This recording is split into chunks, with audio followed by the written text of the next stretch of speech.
Adrian here from adrianmateogunz, bringing out to you another video.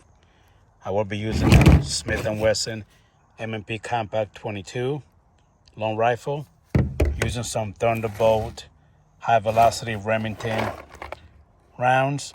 These are the 40 grain. I will be shooting these 2 liters of sodas and see if the bullet will go through. Let's check it out. Safety off, ready to go.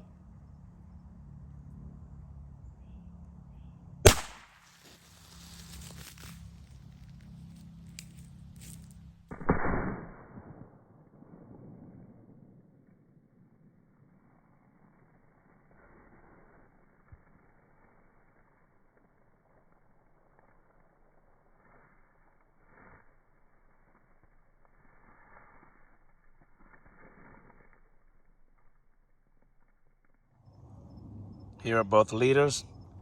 The 22 long rifle was able to go through both of them. More videos coming up. Tell me what you will think. Let me know what else you want me to shoot. You'll have a good day. If you like the video, please subscribe, share the video, comment, and like. See y'all later on the next one.